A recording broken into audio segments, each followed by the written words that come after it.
Hello and welcome to Hispanic Pride, Orgullo Hispano, a bilingual podcast created in collaboration with community newspapers highlighting leaders who are making a difference in our community. My name is Griselle Marino and I am representing the Miami-Dade County Hispanic Affairs Advisory Board.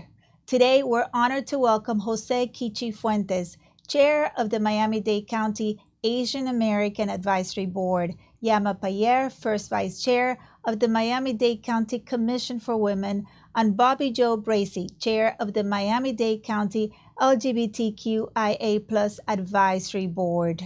Today's conversation will highlight the important work their boards are doing in our community, their missions, and upcoming events that continue strengthening outreach, advocacy, inclusion, and civic engagement throughout Miami-Dade County. Thank you all for joining us here today. Well, Jose, please tell us about your board, its mission. Thank you. Thank you, first of all, for having me here. The Asian American Advisory Board, actually, this is my second time serving as chair of the board, and it is an amazing board. It's made up of a very diversified Asian community. We have Chinese, Japanese, people from Bangladesh that serve.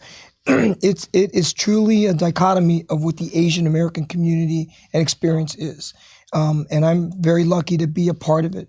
Over the years, we've done many things. We've been at the forefront of education. For example, a few years ago, there was another organization called Make Us Visible that was looking at inclusion of Asian American history as part of the Florida curriculum. And the Asian American Advisory Board took a stance on it and really helped pass that legislation. At a time when it seemed like it was kind of difficult at the state, other things were happening that were very controversial, but yet we were successful in passing it.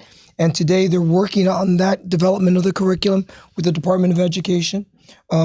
That's one accomplishment I think that's critically important. We've also, continued to sponsor the Asian American Festival here in Miami-Dade, which takes place during Asian American History Month, which is this month, coincidentally. And that festival really is another type of event that's a culmination of a lot of work throughout the year that has the Consul Generals of Japan, the Consul General of Bangladesh, the Consul General of Taiwan involved supporting the efforts of Miami-Dade County's Asian American community. And though our population is not a big one, we make up probably about 1.7% of the total population here in Miami-Dade. It's one that is involved in business, involved in government, involved in education. So we're very proud of that. Thank you. Thank you so much. And for Commission for Women, what are the board's missions? What initiatives are you working on at this time? Well, thank you, first of all, for having me be part of this conversation on behalf of the Commission for Women. I would just like to say we are 55 years strong this year. The commission was established by way of ordinance on January 19th, 1971. And I just want us to take a moment to think about that for a minute, because I serve on the board with 21 dynamic women. And I'm just going to say, by looking at those women, some of them were not even born yet, or were mere babies or toddlers when this came into when our commission came into being. And to say 55 years later, because somebody had that thought, had that seed, that we still exist today, and we get to benefit from that, from work, from being part of the commission and being in Miami-Dade County. Our mission obviously really centers around improving the lives of girls and women in Miami-Dade County by way of advocacy and advocating for policy recommendations in front of the board. Like you, Jose, your advisory board, we have 4 pillars, education being one of them, awesome. Economic, health, and safety. And I want everybody to take a look, listen to that, because I think when you listen to those 4 pillars, even though we're centered around girls and women in Miami-Dade County, who doesn't that impact? When you talk about economics, when you talk about education, when you talk about health and safety, that's the entire county. So we like to think the work that we're doing really is impactful for the entire county, not just a single group in the county. It is. It is. Thank you. And Bobby, you're the chair of the LGBTQIA plus Yes. advisory board. Please talk to us about your board's mission and initiatives. Yes, and thank you, Dr. Marino. And yes, you nailed it. We're the LGBTQIA plus advisory board. So that stands for lesbian, gay, bisexual, transgender, queer, intersex, and asexual. And then the plus is kind of a catch-all. In this capacity, we are like a touch point for residents to let their voices be heard by their commissioners, by the county government. We are like the canaries in the coal mine. Looking at issues as they affect our community. And I have some notes here on the data because we recently had a study by the Florida International University in conjunction with Miami-Dade County to create a needs assessment and action plan. In that plan, there were some very key findings that our board, for example, we incorporated those findings as recommendations to the Board of County Commissioners. One of the findings is that the LGBTQIA plus community makes about 10.1% of the entire county population. One of the other key findings is that out of every $100 that is directed to programs, only 16 cents of every $100 goes to programs that target this community. So there's definitely a need there, and it's just why I'm honored to be on an advisory board that is one of those voices to make sure that we get our fair share of what we actually contribute to the community. So I think it's really important because just in general for all of our advisory boards is to be that voice in the ear of our elected officials when they make decisions that affect our communities. Because everyone, no matter how good their intentions are, has blind spots. I have my blind spots. So it's key that these advisory boards are there so that the county doesn't have any blind spots. Yes, thank you. Thank you so much.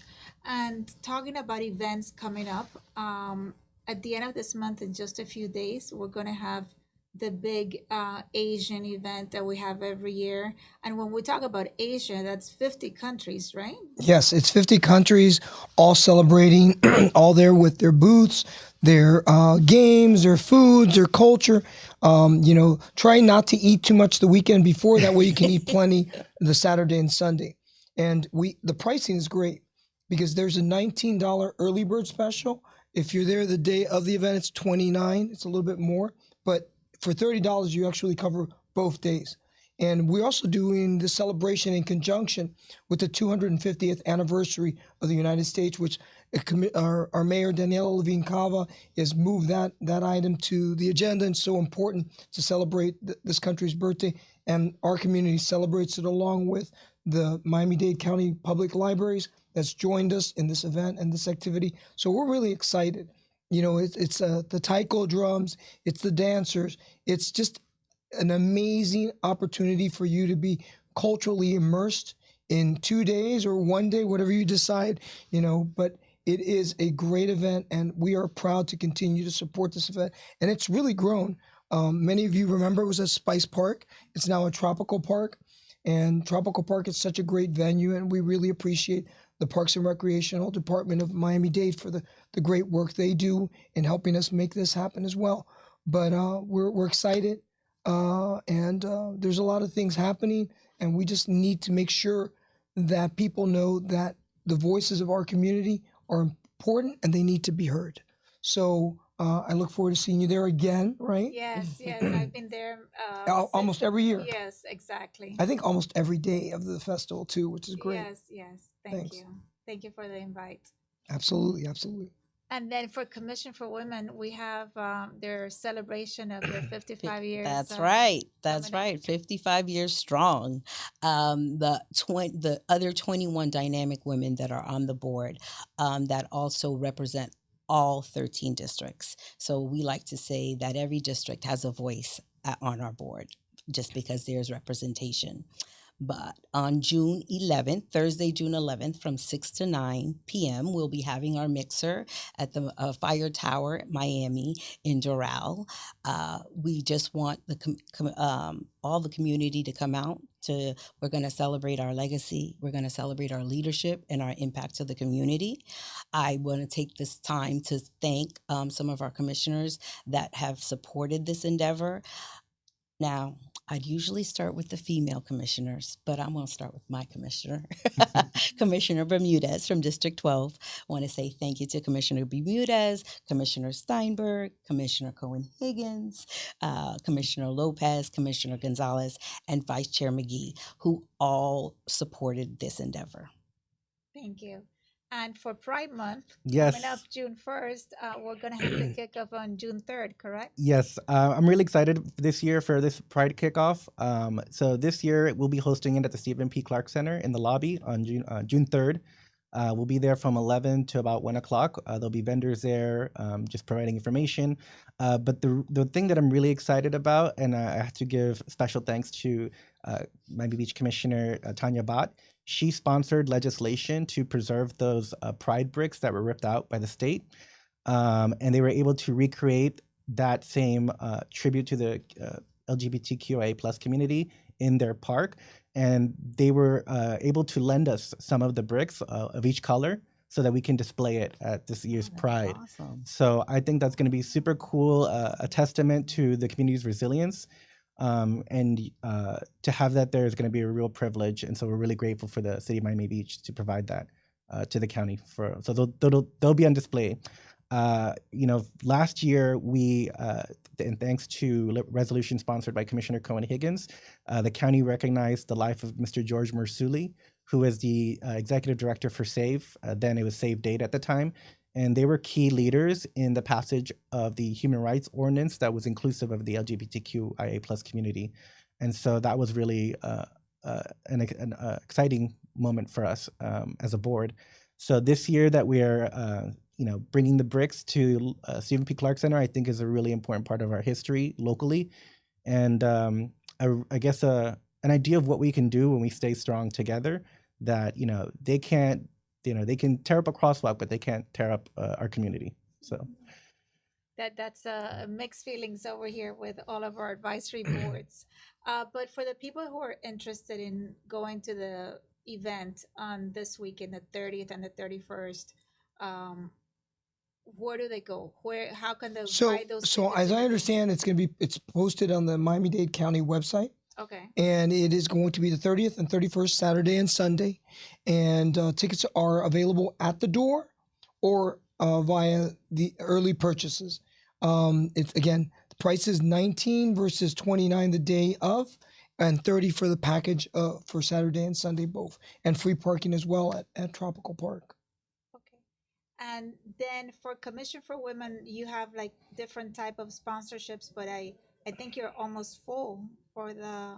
Well, we could never be full for sponsorships, but yes, you can sponsor between $500 and $2,500. I hope that the lower thirds are showing right now the link that you can go to if you wanted to purchase tickets. Tickets are $55 each, representing our 55 years.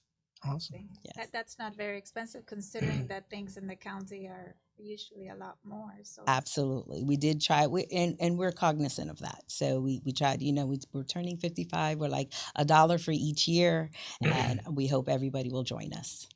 And for your event, it's completely free, correct? yes, completely free, open to the public. So yeah, it would be a great opportunity to showcase our pride. Thank you.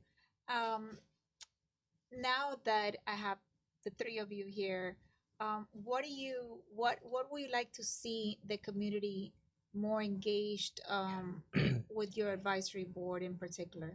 So that's a great question. Yesterday actually Inter Miami had Japan Heritage Day at the new, called the new stadium, the new stadium. And it was really amazing to see like a lot of Japanese who are in Miami attending that event and celebrating their Japanese culture. I think what we'd like to see is more involvement from the community in activities that the board sponsors or hosts or is involved in. It's so critically important to continue to, talk about the history, about your community's history.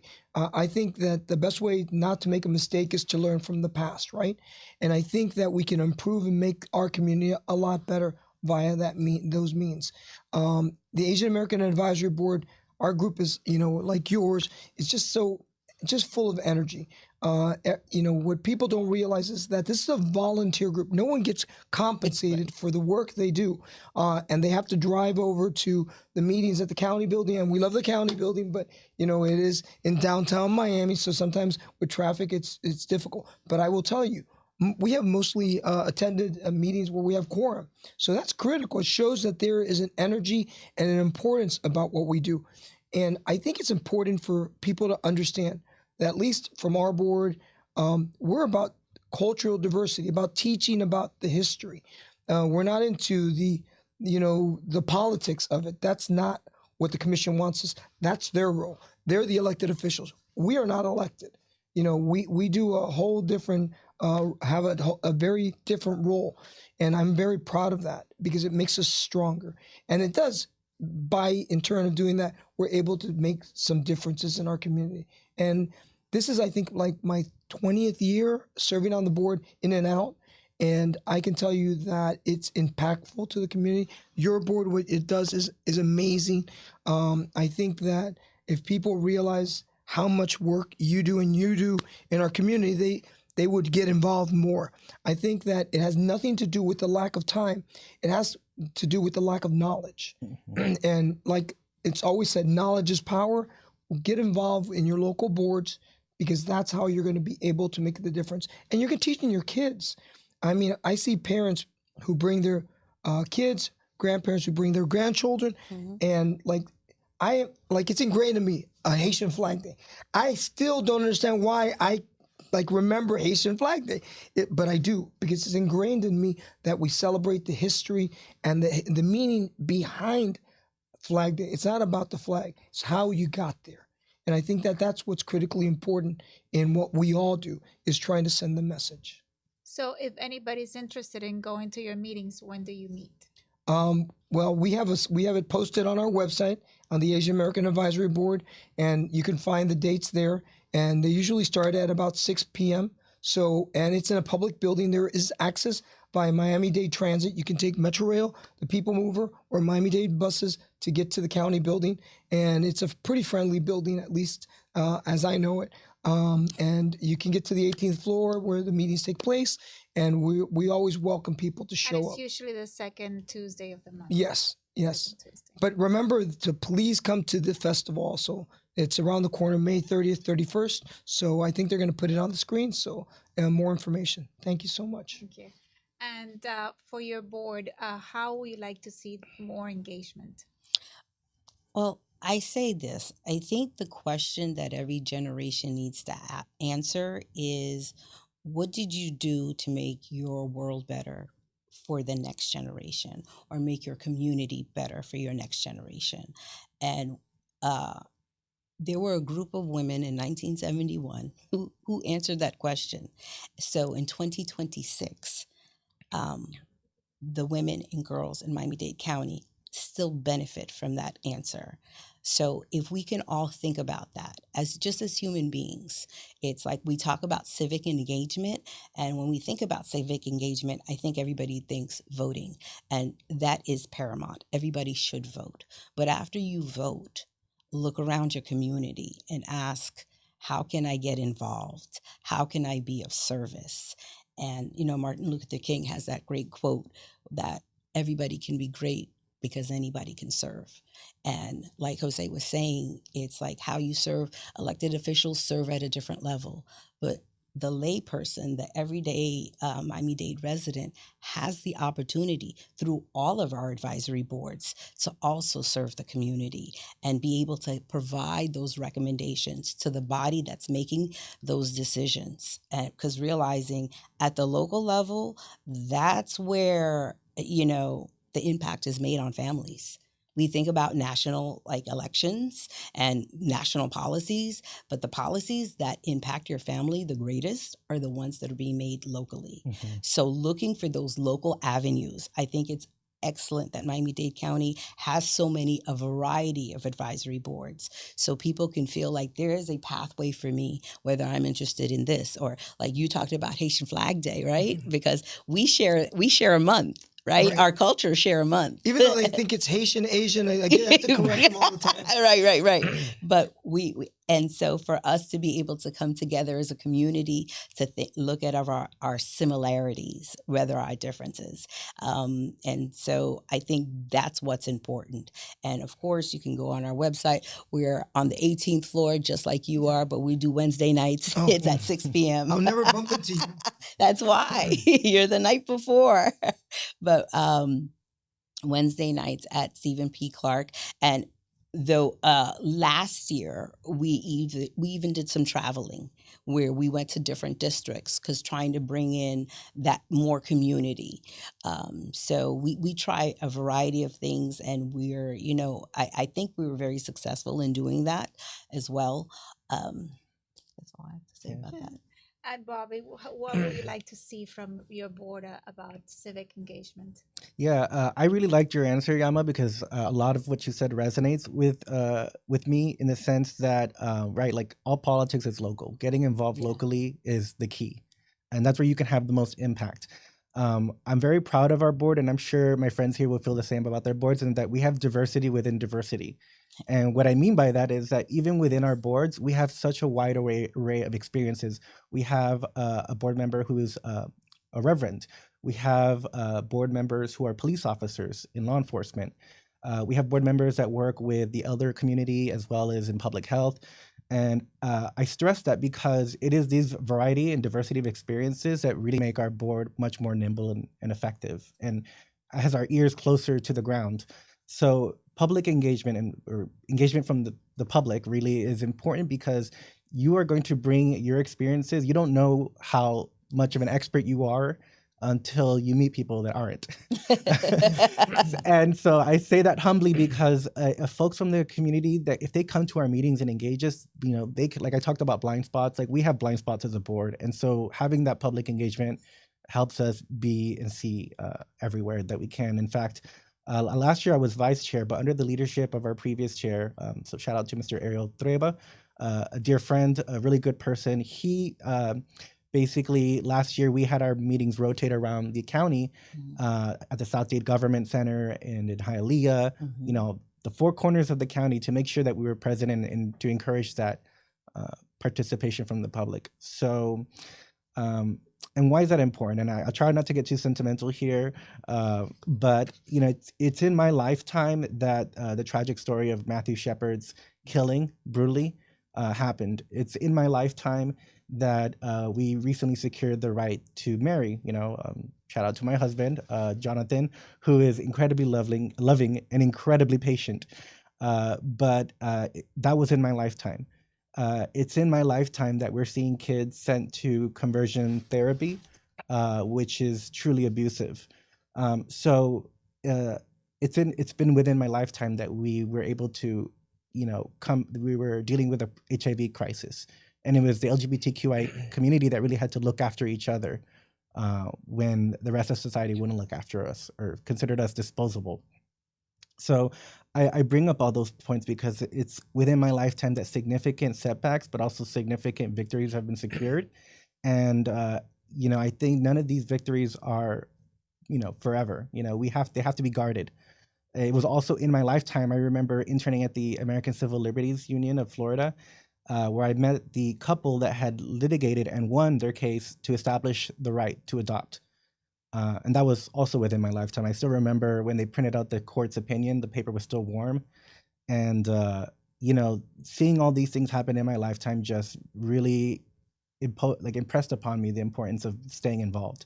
That, that I'm able to achieve an undetectable HIV status is because of people that, advocated for healthcare and for treatment and for research.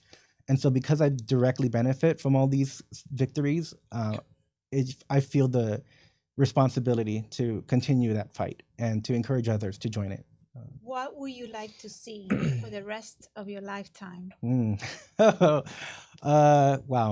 I would like to see basically what is promised to us by this great country, which is the freedom and the liberty to express ourselves and express our truth, and to live the lives that we deem best for us. That we are the the stewards of this ship that is our life. And just having that simple freedom, I think that is promised to every American, and just making sure that we're all included in that that great promise that defined this nation. I remember in my First Amendment course, I'm a graduate of FIU Law, and I remember in our First Amendment course learning the original draft of the First Amendment. It explicitly mentioned a freedom of conscience. So it was this broader idea that there's some things so core to our being that it needed to be constitutionally protected in the founding of this. So the original Madison version of the First Amendment, I think, really spoke to that, and that's kind of, I think, the vision that I would like to see in my lifetime, is us delivering on that promise for every American, including LGBTQIA plus Americans. So, if for anyone watching that wants to join and come to your meetings, they're on Wednesdays, correct? Yes, we meet typically the second Wednesday of every month at 3 p.m. Also on the 18th floor, or sometimes on the 11th floor. At the Stephen P. Clark Center. Even though it's downtown, parking, we always have ample parking. We can provide parking passes so you don't have to pay a dime for parking. It's very accessible. So I highly encourage folks that if you want to check out what we're doing, to come attend our meetings, as well as the meetings of my friends here, and see what the work that we're doing and why it is so important that residents have this avenue in their county government. Thank you. Jose, to end the show, we only have a few minutes left. What is one takeaway that you would like the public to know about your board? Well, and thank you for sharing your story. I think it's critically important. We don't have time to share my story, but I can tell you. But your story, I know it's very juicy. So Yes. please give me the. So The highlights. My family came. My mom's side came in 1898 to this country, and they settled in California, and they thought they were living the great American life, which is, yeah, I think they were. And then World War II came around, and World War II changed drastically for this Japanese American family. My mom, my grandparents, my great grandfather, all were interned in camp in Gila River, Arizona, and their lives were changed drastically.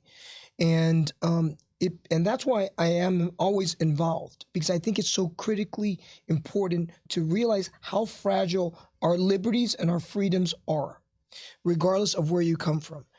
Being Japanese, it reminds me how important it is, because it's documented, it happened.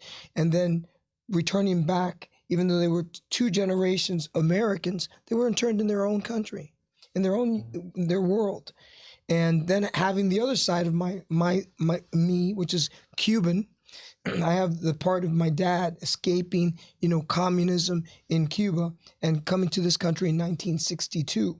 So when I say that I'm involved and I am committed to what I do, it's because of the lessons that we've learned family-wide, of what can be taken so easily and how fragile it is. We have to stay on top of it. We have to stay involved. We have to stay engaged. Freedom is not free. Right. It does take work. It takes involvement.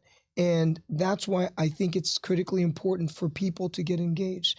I can go so much further into it. My grandfather, who was not part of the same unit, went to Crystal City, which was a high-level detention camp in Texas.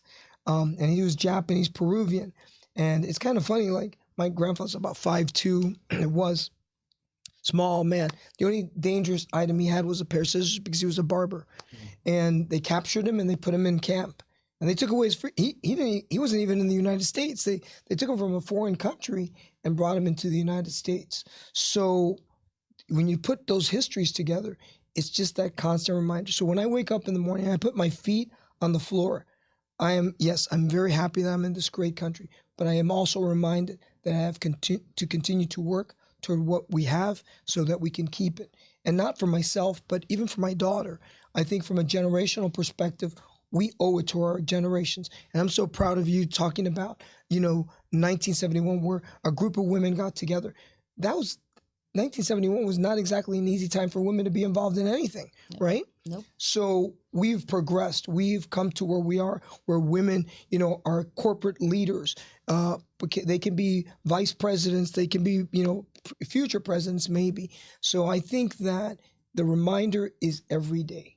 you just have to remember that you have to work at this thing called democracy and called freedom in order to keep it. And again, we don't specifically do that, but what we do is we educate our communities about what our communities are about, so that everybody, I think, has a level of understanding. Because I think what happens, unfortunately, is people have a misunderstanding of all three communities, right? So they don't know enough about Haitians, or that maybe they heard something that isn't accurate, or maybe they heard something about Japanese or about the gay community. And I think that's where the problem begins. But the more information we put out so people can understand, I think that's when we have been effective in what we do and what you do. And we appreciate your work, because it doesn't begin one day and end the other. It's just continual. Mhm. Thank you. Thank you so much. And one takeaway from the Commission for Women, we're out of time. Okay. Sorry. No, that's quite all right. What I will say is that I'm just going to echo what I hear from these two gentlemen, is that we're really on this continuum together, because you asked the question to the gentleman to my right and to the gentleman to my left. It's not different. They use different words, but we're all saying the same thing, Mhm. and we all want the same thing. And even though it's 2026, women still have a hard time, and it's not always easy. Yes, we've come a long way, baby, but there's still a lot more advancement that needs to be done for women, for the Asian community, for the LGBTQIA plus community. And I think all of our boards represent that work, and we keep that work at the forefront. So when there's a whirlwind happening in politics, we are still the voices echoing in the ears of our political officials what's important to our groups. Thank you for the work you do. Yes. One key takeaway for me is there's that saying, you don't throw away your umbrella because it's not raining today, because you keep it because it may rain. And because I'm big on statistics, I want to bring some stats from the needs assessment plan. So, of the people surveyed, 65.8% personally experienced either violence or threats of violence because of their LGBTQIA plus identity. Of the respondents, 81.8% completely disagreed with a statement that they feel safe in Miami-Dade County. That to me is completely unacceptable. And so that's why I think it's so important that the work that we do, that we stay engaged, because, and we're a baby board. We were established in 2019, and I am in denial and will not accept that I will be the last chair of this board. But all the more reason to stay involved locally. I can't say it better than my friends here have said it. It's so meaningful to be involved at the local level. So I want to thank Commissioner Keon Harden for appointing me to one of the greatest privileges that I've had, which is serving on this board alongside amazing people like the people sitting next to me. Jose, Yama, Bobby, thank you so much for being here today and for the important work your boards are doing to empower our community. And thank you to our audience for tuning in to Hispanic Pride Orgullo Hispano. Be sure to follow us at Hispanic MDC on Instagram, Facebook, and X, and subscribe to our YouTube channel at Advocacy MDC. Thank you very much, and until next time.